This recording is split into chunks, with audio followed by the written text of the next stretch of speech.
Every specific technology has tendencies associated with it that drive it towards certain kinds of uses.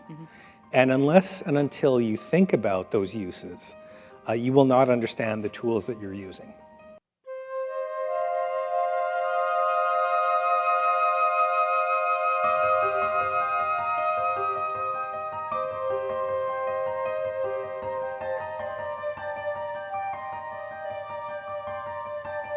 So, Mark, is this your 17th book? I think that's actually the 18th, but nobody's keeping track, No, except my department chair. All right, no, that's cool.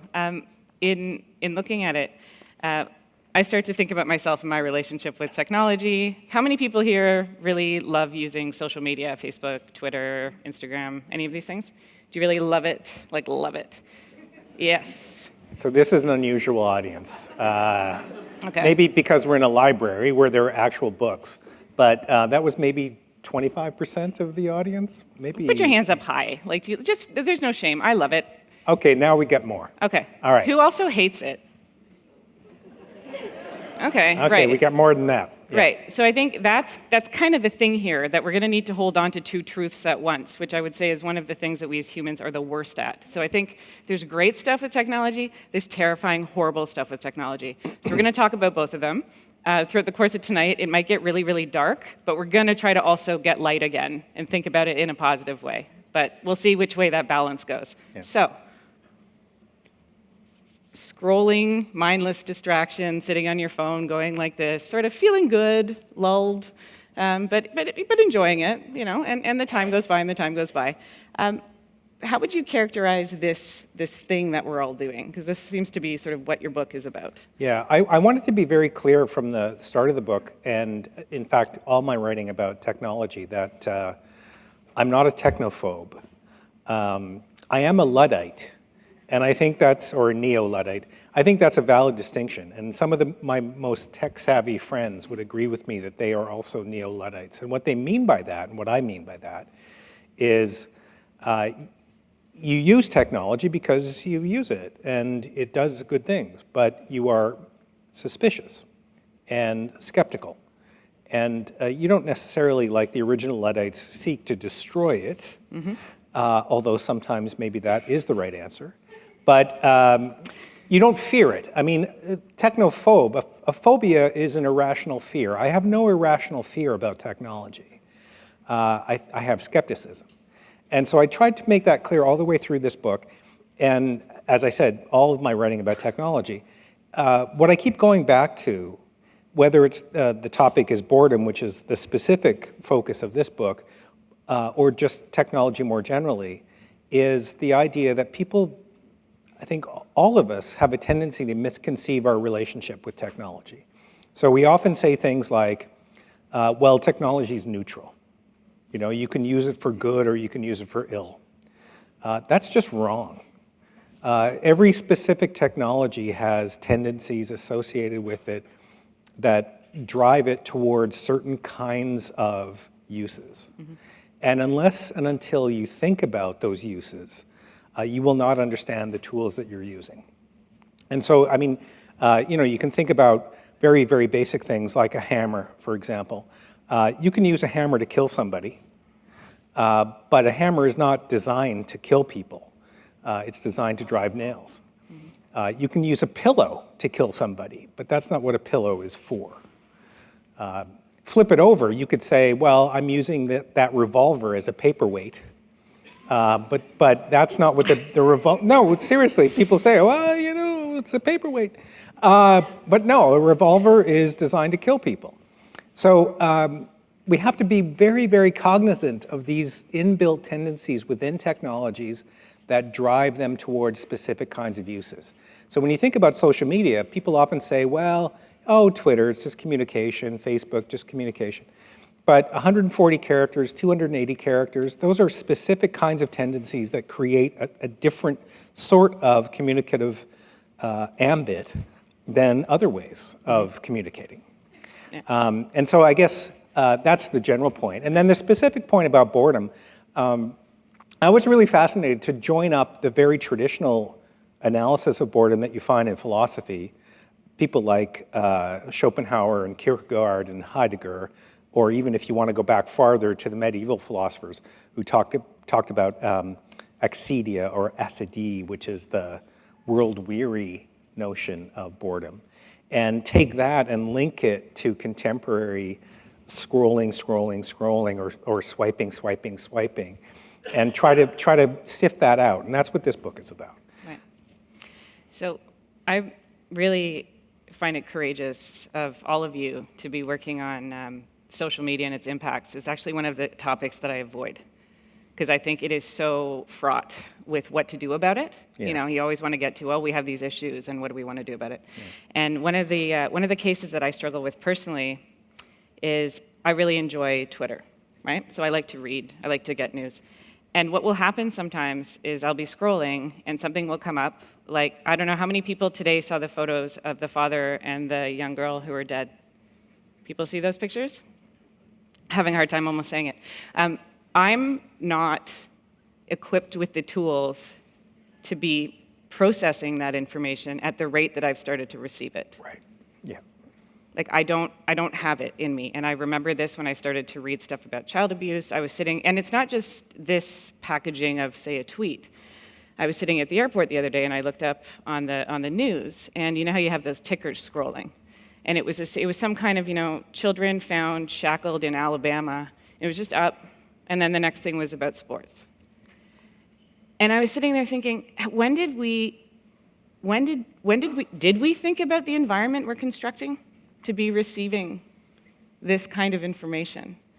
And how are we supposed to be managing this? I mean, how is it impacting how we respond? Is it making us numb to it? Because it's not making me numb, I just don't know what to do. Yeah. I mean, I guess my view is sort of a McLuhanite view. If you go back and you look at McLuhan's early writings, he says, the technology will always outstrip your ability to absorb what's delivered by the technology. That's why the medium is the message.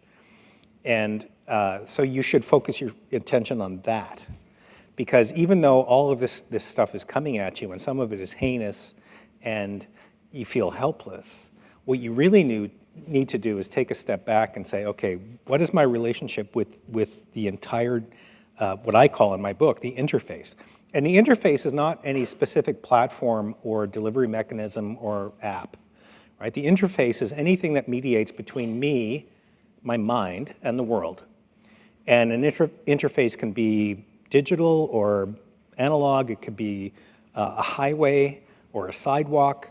The interface is anything that has to be negotiated to understand my relationship to the rest of the world. So is this stuff now coming at us with a rapidity that's almost making us paralyzed?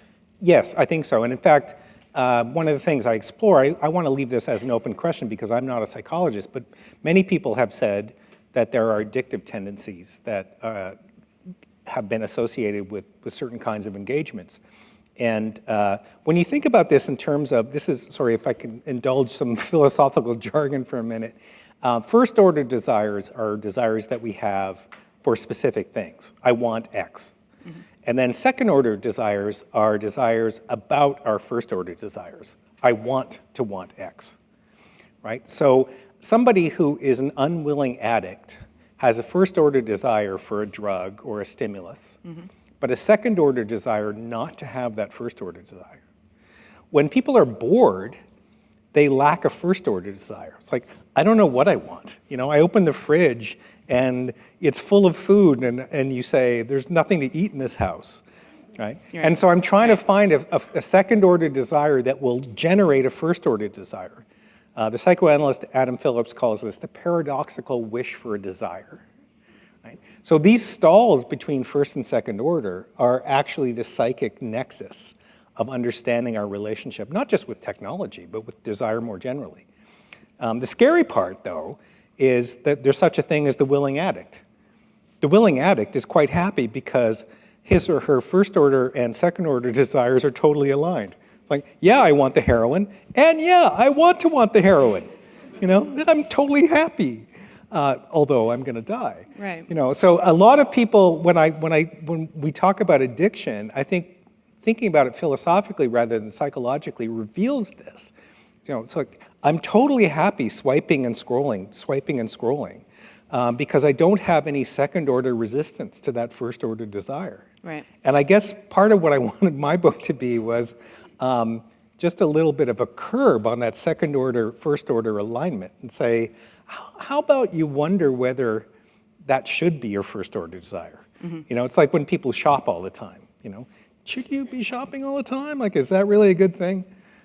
So. Right. So to shift this into a power sort of discussion, Yeah. I'm not going to try to take this analogy of drugs and corporate America, because that feels like it's going to end badly, but... I don't know. It's right there. It's right there. Okay, I know. But is this really sort of corporate capture of attention span at a time when we need to be engaging in our democracy and using our attention elsewhere? Yeah. But is this of a different order than it's always been with, because I have a real tendency to nostalgia.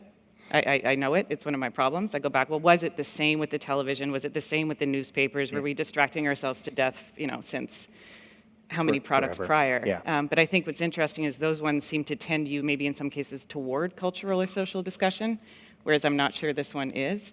So how do you see that in that longer arc? Okay, Like, is so- this the same problem, just a little more entrenched and accelerated, or is it got a new?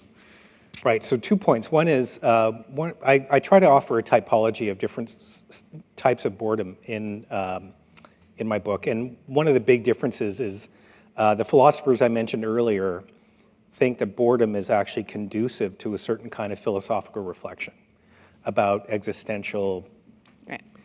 plight. When you're looking out the window and you're starting to wonder about the meaning of your life, that might be a good thing. Mm-hmm.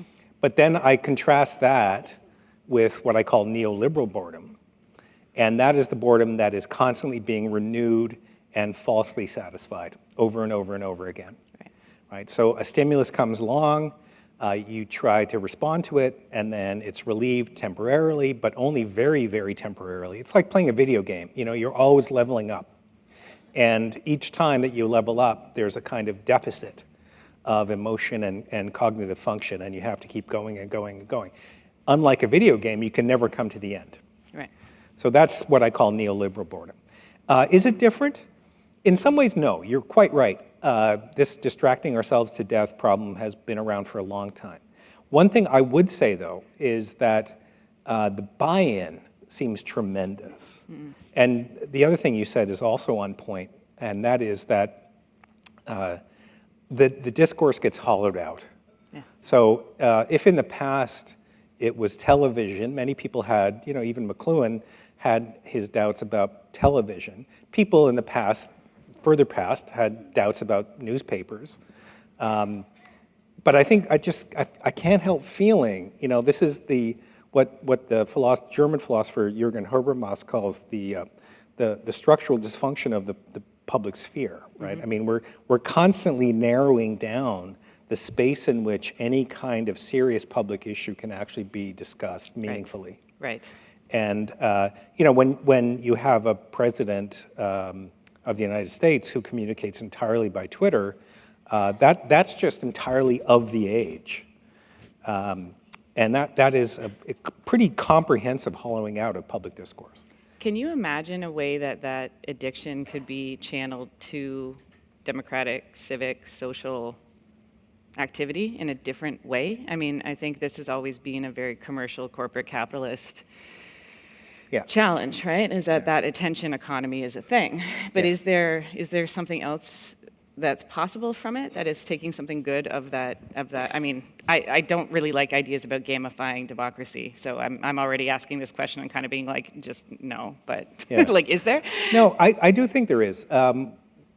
Again, whoever said a two-part question is two questions, it's a two-part answer, which I guess is two answers. The first thing is that I wanted to mention that one of my brilliant editor's ideas for this book was that each chapter would have what she called a mood report, because there is somehow an idea that books should always be written in the same mood from page 1 to page whatever. And when we looked at the manuscript together, we realized that in some chapters, I'm very, very hopeful. In other chapters, I'm very, very pessimistic. And I wanted to end the book on a qualified up note. So that's the first thing. And then the second thing is, what is the qualified up note? The qualified up note is that an attention economy is still an economy. And that means that it can be pushed, right? We tend to feel like we are powerless within economies because we're just consumers. But consumers create economies. Markets are not real unless people participate in them. So if we decide that we want our attention to be directed in other places than they currently are, then that shifts the economy. That makes a different market. Yeah. And one of the sort of deep existential questions here is, who is this I that one talks about? I say I am this, and you say you are that. There is a strong tendency in the sort of capitalist technological nexus or whatever super system to hollow out that too, right? To say, well, your identity is just a set of shopping preferences or, triangulating Amazon purchases, and forget about your individual identity. We can just tell who you are, and we can monetize who you are based on what you've purchased in the past or what you've clicked on. I think everyone inside knows that they have a unique narrative, a unique personality, which is not monetizable in that way. And that's what we need to leverage. Yeah. So take the notion of the attention economy, don't deny it, it's real, and just push it.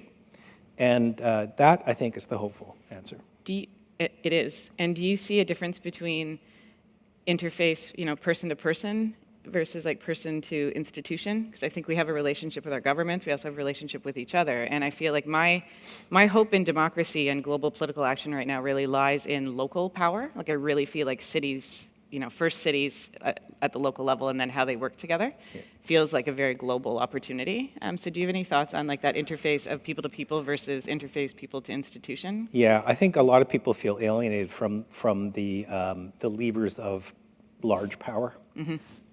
Which is why lots of people don't vote, although I believe they should. You can understand in a way why they don't, or they feel like if they do vote, it doesn't count. And that may be true, that feeling may be valid, but I agree with you. I think that the sense that we can create a kind of ramifying network of connection among persons is the only good answer. I mean, we're not going to get a better answer than that, because you can go up the stream and you can say, well, okay, let's try to mobilize. And there's nothing wrong with that. And I think there's actually great good to be done that way.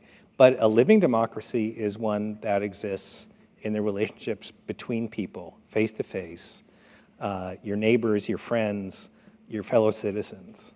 And I've always believed that. I mean, the series is called On Civil Society, and my very first book of whatever number it is now was about civility in politics. And what I said was, the basic argument is that the only way to generate justice in a body politic is to have a kind of engagement where you listen and you speak your truth and you try to move forward.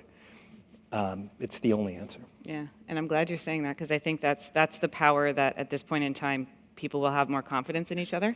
Because I know people who don't vote, and I defend them entirely, because I look at the institution right now and I say, yeah, sure, it's violent to you. Yeah. Why would you participate in that? And I think you have to defend that if someone doesn't want to, for good reason. But I think where this kind of this is a good transition to our conversation, is that the corporate and the government power is fusing along with institutional power. Yeah. And so the feeling that you can go one to that, I think, is even scarier than it was before. I mean, I know you guys are going to talk more about this, but in the green room before the event started, we were talking about government capture, regulatory capture, and this is the scariest thing for a lot of people, is that they look at the mechanisms of government and they see lobbyists and interest groups who are controlling policy because they have access and knowledge about regulation.